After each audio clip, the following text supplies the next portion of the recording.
Hey guys, and welcome to How to Guide. In this tutorial, we're gonna look at how to log in to Ontario University account. Now let's begin. On any browser of your choice, simply type ouac.on.ca and hit on enter right now. This will guide you to the official page of Ontario Universities. You can scroll down and look at it, but for now we only want to log in.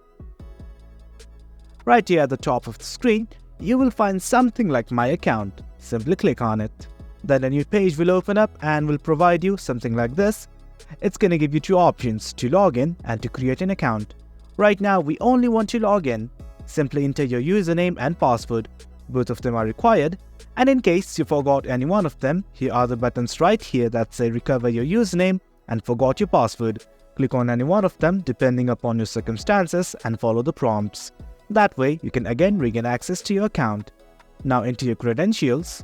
Once everything is okay, simply hit on this login button right here and you will be able to log into your Ontario University account. Well guys, that's it for the video. That's how you log in to OUAC account. Hope you guys found this video informative, and for more